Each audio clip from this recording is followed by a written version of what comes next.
Hello, fellow flamenco enthusiasts, and welcome to Everything Flamenco. I'm your host, La Hugo, and this is episode 44. And today we're going to look at Georges Bizet's opera and do a bit of comparison between his opera and Prosper Mérimée book. So, just before we start, I wanted to mention to you that I know it might have been a bit long, this little series on Carmen. And even though there's not really a very strong flamenco connection that you can see from the book, I think that comes more from the performances in the opera and then also the adaptations. But even the castanets that Carmen keeps playing in the book, it's not really something that was essentially flamenco, more maybe linked to Spanish folk dancing. We can maybe get into castanets more at a later stage. And then the other thing obviously was the clothing and the link to the Romani people, but not really a strong flamenco connection in the sense that we were talking a lot about palos and things like that. But I still hope that you enjoyed it and that it does give you a bit of insight into the Romani people and culture. We all, especially with flamenco, we tend to think just about the Romani in Spain, but obviously they were quite prevalent in other countries as well. They traveled all over Europe. So let's just delve a little bit into Georges Bizet.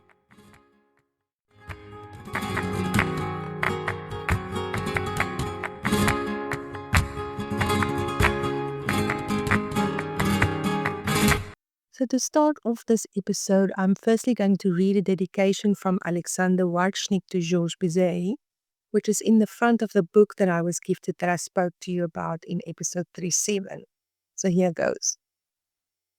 When Bizet the Elder, a humble French craftsman who taught singing in a small way, had his son christened on 25 October 1838, he called him Alexandre César Léopold.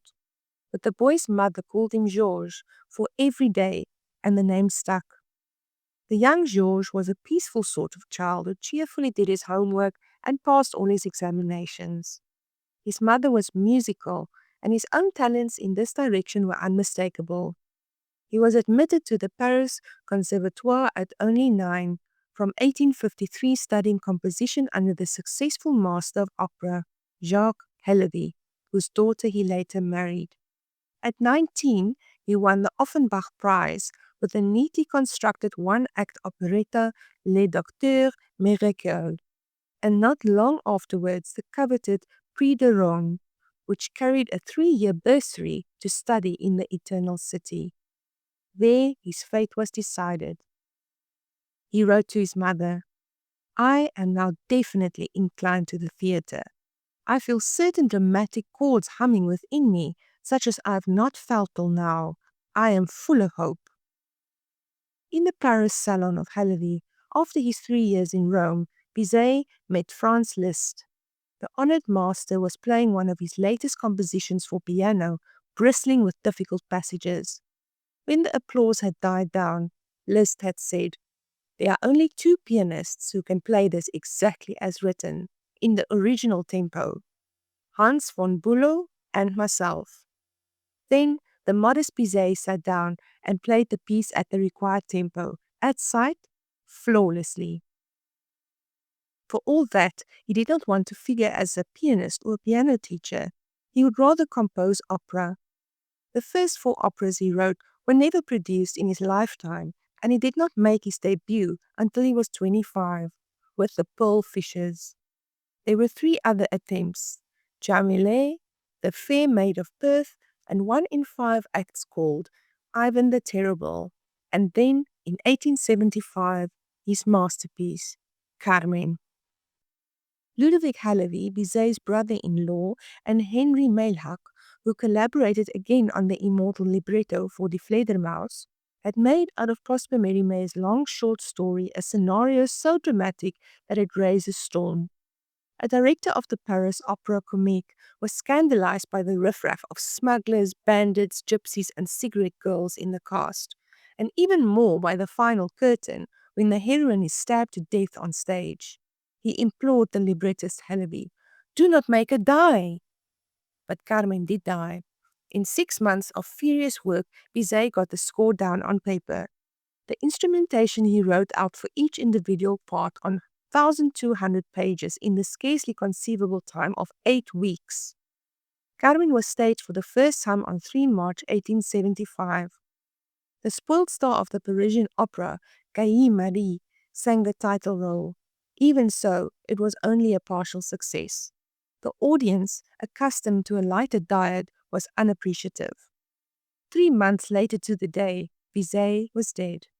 Now, enthusiasm for Carmen began to be heard abroad. Success rolled around the world. Today, this opera is among the world top 10 of musical drama.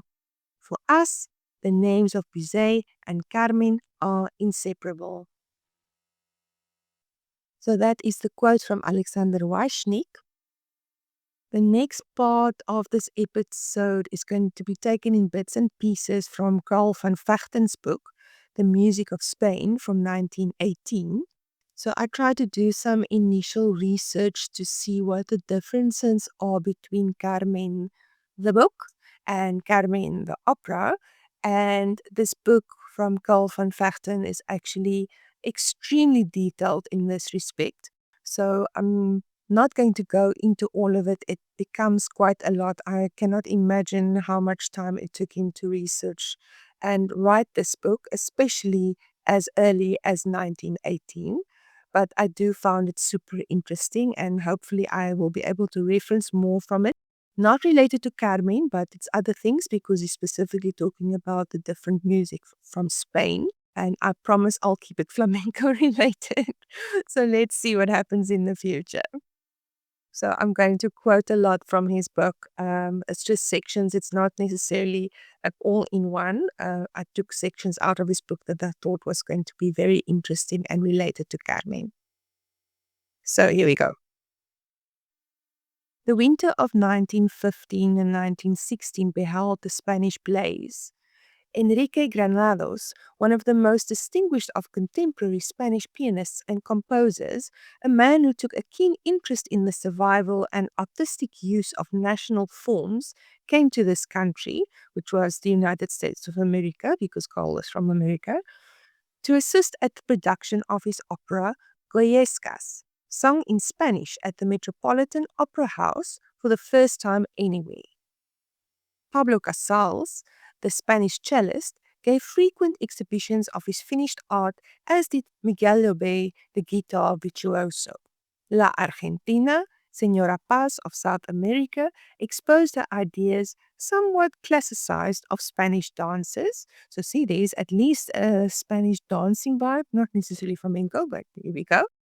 And the decree of Paris led all our womenfolk into the wearing of Spanish garments, the hip hoops of the Velázquez period, the lace flounces of Goya's Duchess of Alba, and the mantillas, which are the shawls with the fringes, the combs and the kiss curls of Spain. So if you Google kiss curls, you will see it's those curls that were made, especially, which you recognize from the older Spanish pictures, in front of the ear, a little spiral.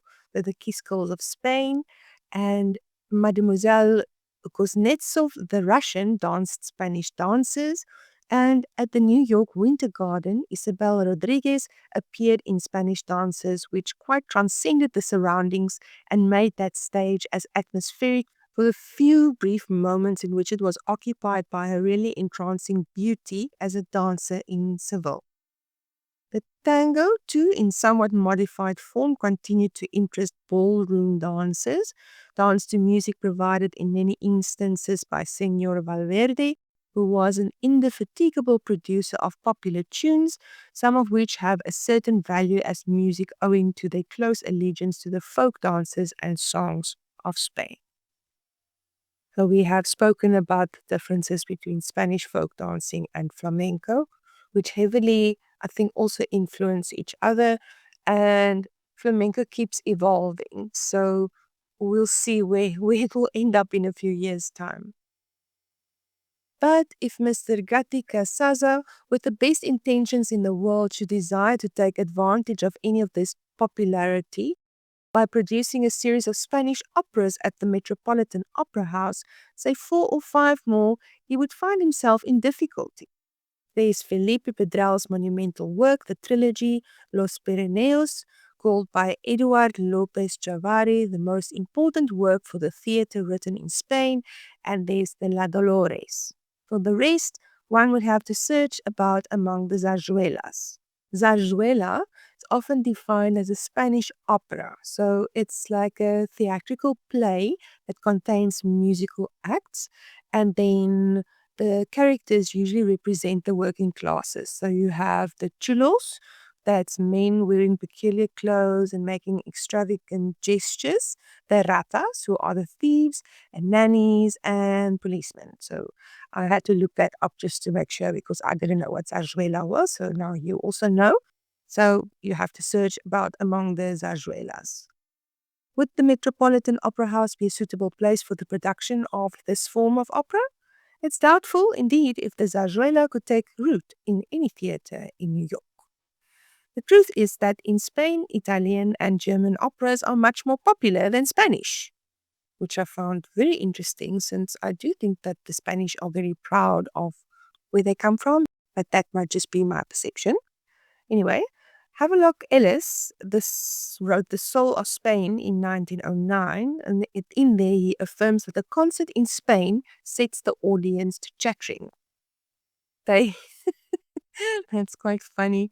Now that I read it again, he says here that the Spanish have a savage love of noise, uh, which incites them to conversation. So if you just think about jaleos in flamenco, for example, I mean, they love to shout encouragement. So I'm just wondering if that maybe came from that culture that they like to chatter. Anyway, the bibliography of modern Spanish music is indeed indescribably meager, although a good deal has been written in and out of Spain about the early religious composers of the Iberian Peninsula. The repertoire of the concert room and the opera house is streaked through and through with Spanish atmosphere, and on the whole, I should say, that's no call, van Vechten, the best Spanish music has not been written by Spaniards, although most of it, like the best music written in Spain, is based primarily on the rhythm of folk tunes, dances, and songs from Spain. It's indeed rather the smell and the look of Spain than the rhythm that this music gives us. Entirely impressionistic that it is, but rhythm is not lacking, and such characteristic instruments as castanets, tambourines, and xylophones are required by the score. So I've mentioned the playing of castanets before that has been incorporated into flamenco now to some effect, not only in Spanish folk dancing. And tambourines you can also see now when they dance villancicos, for example, at Christmas time in Andalusia, that we also mentioned in a previous episode of last year. Carl continues to say Carmen is essentially a French opera. If it's a French writer and a French composer, that it would be essentially French touches in there. How much I didn't realize after I actually researched it, which just tells you that you don't always know everything and there's always more to learn, which is again the beauty of flamenco. Carmen is essentially a French opera. The leading emotions of the characters are expressed in an idiom as French as that of Gounod, yet the dances and the entr'actes are Spanish in color. Entr'actes are a piece of music or a dance performed during an interval. So the story of Carmen's entrance song is worth retelling in Mr. Philip Hale's words. Mademoiselle Gaye-Marie, so she is Celestine Gaye-Marie, was a famous French mezzo-soprano. So she disliked her entrance air. So I think we mentioned earlier in this episode that she was the first woman or person to portray Carmen in the opera. So she disliked the entrance air, which was in a 6/8 time with a chorus. she wished something more audacious, a song in which she could bring into play the whole battery of her artistic perversities. Caressing tones and smiles, voluptuous inflections, killing glances, and disturbing gestures. So, to please her, during the rehearsals, Bizet made a dozen variations, and the singer was satisfied only with the 13th, which is now the familiar habanera, which is based on an old Spanish tune that had been used by Sebastian Radier. So this actually brought Bizet into trouble because Iradier's publisher demanded that the indebtedness should be acknowledged in Bizet's score. It was interesting because it was Iradier's publisher, not himself, that made the complaint. But to avoid a lawsuit or a scandal, Bizet gave consent, and on the first page of the Habanera in the French edition of Carmen, the line is engraved: imitated from a Spanish song, the property of the publishers of Le Ménestrel. Now we're going to talk a little bit about Georges Bizet, who we mentioned in the previous episode, because Mary May actually mentions him and quotes him in chapter 4 of his book. So according to Carl van Vechten, Georges Bizet wrote the Zincali, which is about the gypsies in Spain, which is perhaps another book I should try and find, but let's just do a few normal episodes first before I go and read more books to you. I think we'll just try and stick to a very strong flamenco connection going forward, at least for a few weeks or months. So anyway, the Zincali was translated into several languages, among others into French. And among those influenced and affected by it was Prosper Mérimée. And indeed, it now seems probable that without the spur of this suggestive book, Mérimée would have never written Carmen, assuredly not in its present form. So we've already explained when Mérimée first heard the murder story, but what we haven't touched on is his link to the Zincali, which I actually only found out about in detail when I started researching the differences between Prosper's book and Bizet's opera. So again, overload of information, and you will be shocked to see how much info I actually already cut out of this episode. So, overload. All in all, very, very interesting. So as per Van Vechten, he's saying, the story accounted to Mérimée offered scant inspiration for the production of a masterpiece. Mérimée, indeed, seems to have dropped the idea out of his mind entirely until Borrow's books appeared, reviving his interest in the gypsies and suggesting to him the possibility of transferring his tale into a gypsy setting. So, when I initially spoke about Mérimée, I thought that he was just generally interested in it, in the gypsies or gitanos. But yeah, now you see it was a bit of a different story now. So he said the Zincali came out in London in 1841, and Carmen first appeared without the final chapter on the gypsies in the Revue des Deux Mondes for 1 October 1845, which was 4 years later. So the proofs of Mérimée's indebtedness to Borrow are manifold, because one of his best is his own admission in his correspondence with an unknown woman, where he said, "You asked me the other day where I had obtained my acquaintance with the dialect of the gypsies. I had so many things to tell you that I forgot to reply. I got it from Mr. Borrow. His book is one of the most curious I have read." But the internal evidence is even stronger, because all but 2 of the gypsy proverbs in his book Carmen are to be found in the Zincali, as is many a detail in plot and description. Let's just get back to Georges.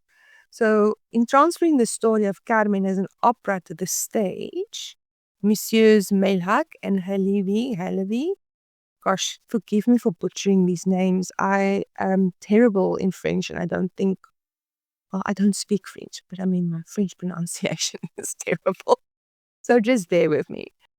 So in searching for dramatic emphasis, they've thrown overboard a good deal of the wild and wanton atmosphere, the colored passion, the brutal austerity of the original tale.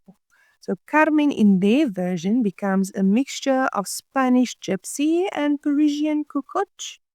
So in certain scenes, such as that of the seguidilla and the duet in the last act, a good deal of Mary May's feeling has been preserved, but the scene of the quintet in which the other gypsies taunt Carmen with being in love is probably essentially Parisian.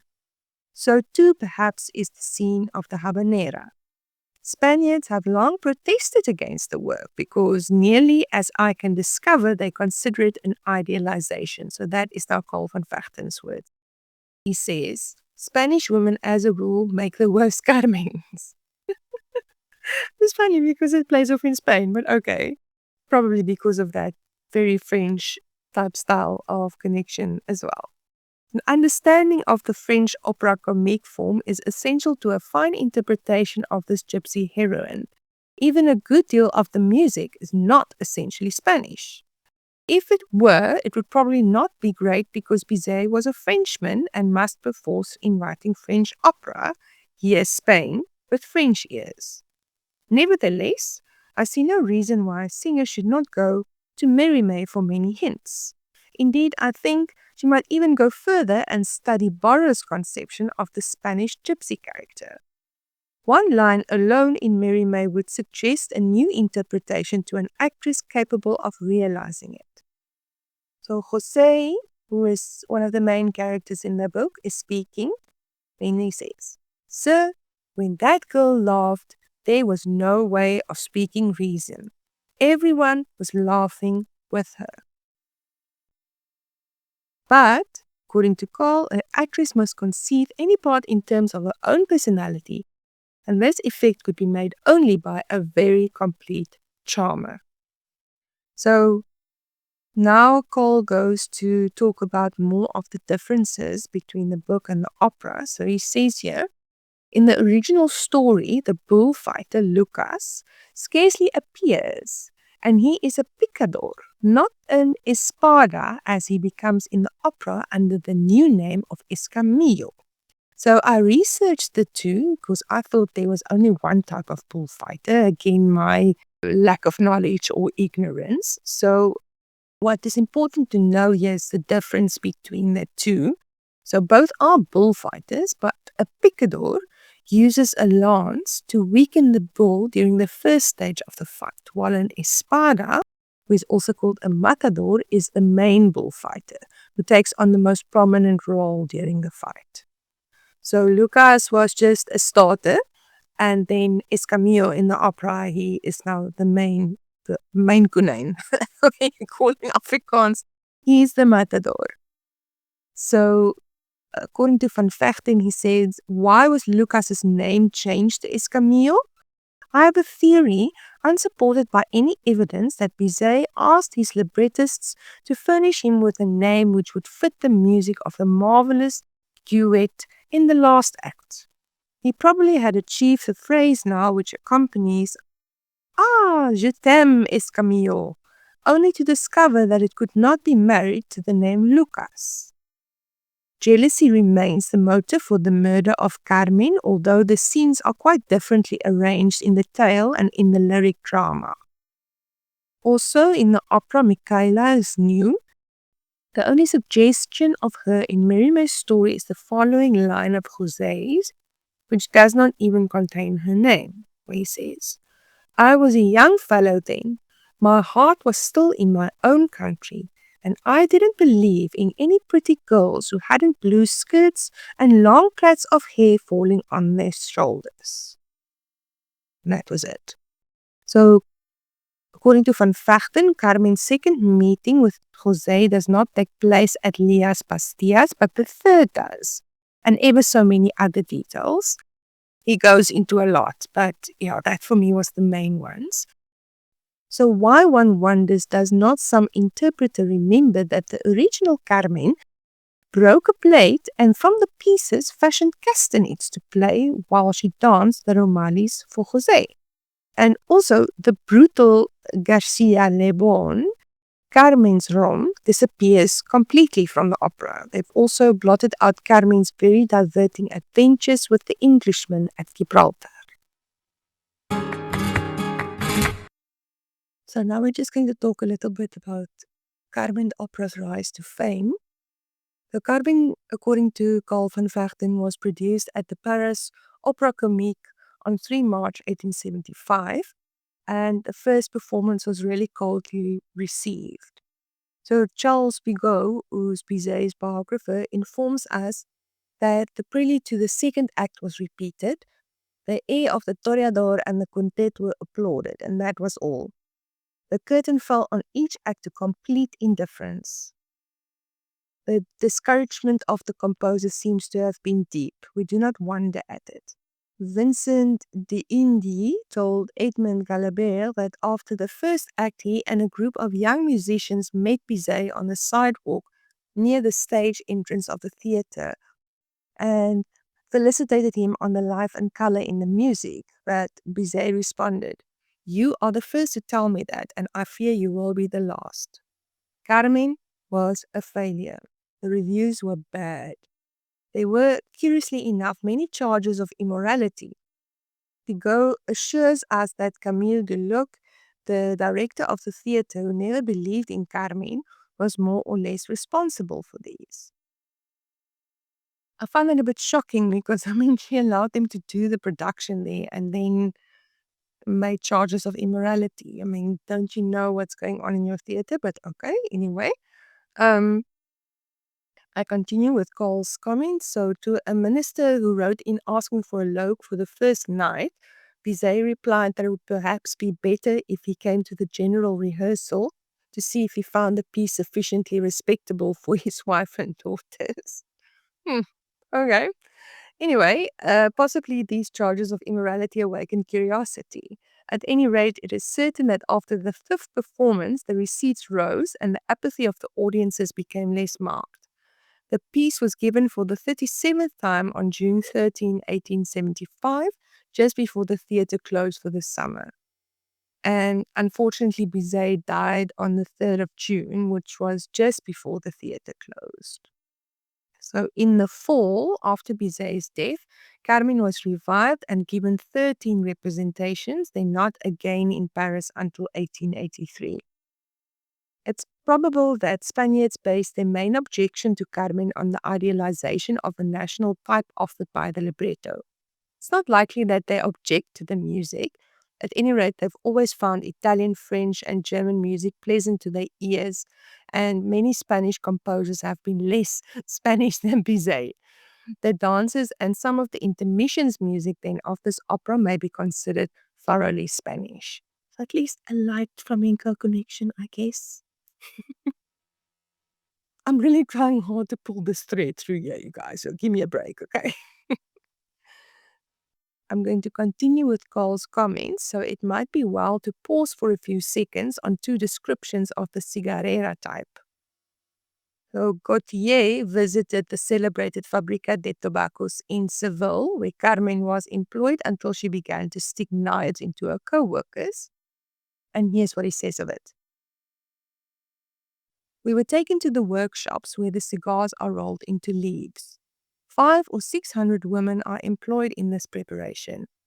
When we set foot in their room, we were assailed by a hurricane of noise. They were talking, singing, and arguing all at once. I've never heard such a commotion. Most of them were young and some were very pretty. The extreme neglect of their dress allowed them to appreciate their charms in complete freedom. Some resolutely held a cigar end at the corner of their mouth with the confidence of a hussar officer. Others, oh muse come to my aid, others chewed like old sailors because they were allowed to take as much tobacco as they could consume on the spot. The cigarrera of Seville is a type, like the Manola of Madrid.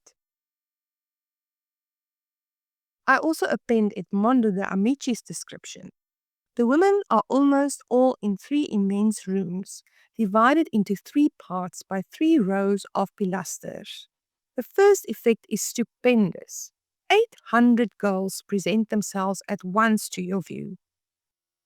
They are divided into groups of 5 or 6 and are seated around work tables, crowded together, those in the distance indistinct, and the last scarcely visible. They are all young, but few are children. In all, 800 dark heads of hair and 800 dusky faces from every province of Andalusia, from Jaén to Cadiz, and from Granada to Seville. You hear the buzzing that you would in a square full of people. The walls, from one end of the 3 rooms to the other, are covered with skirts, shawls, handkerchiefs, and scarves. And curiously enough, the whole mass of rags, which would be sufficient to fill 100 second-hand shops, presents 2 predominating colors, both continuous, one above the other, like the stripes of a flag.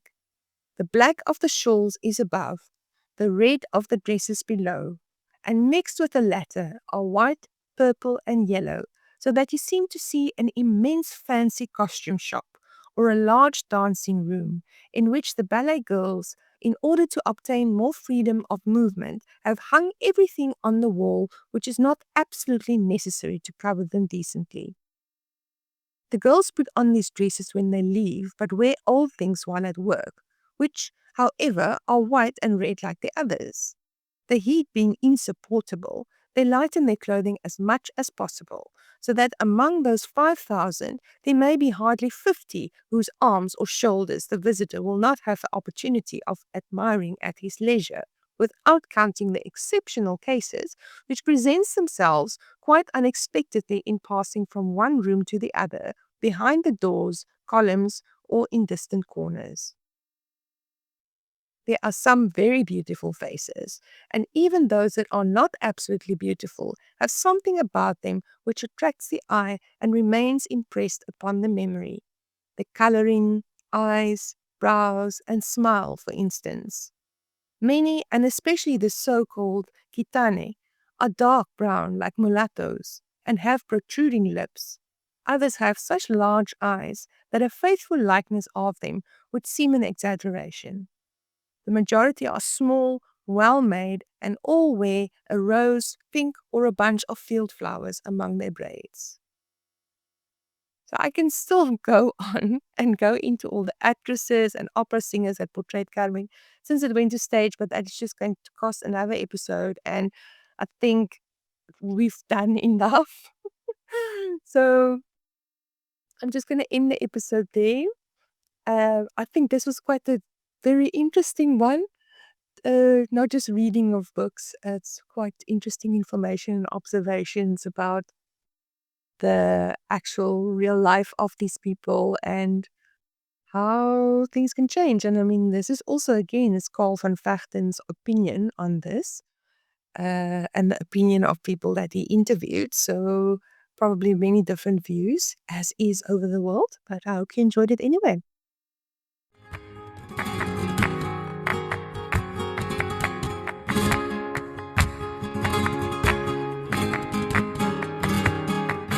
So that was episode 44. I want to just leave you with a last thought, even with the controversies and, this one taking from that one and whatever. Can you just imagine still doing all that work and writing these beautiful works of art and then getting all the criticism while you're alive and then only be recognized for your art after you pass away? Life isn't always fair, eh? So next week, we will look a little bit into the movies that were made from this opera. I'm going to see how long that one is. I wasn't planning on making this a full episode, but it ended up being one. So we'll see where it goes with the movies next week. I'm going to try not to rehash the same things so that it stays interesting for you. So it will be the movies next week, and the week after that it will be the flamenco adaptations, and then we are done with Carmen and we'll move on to the next topic. So I'll see you next week. Ale!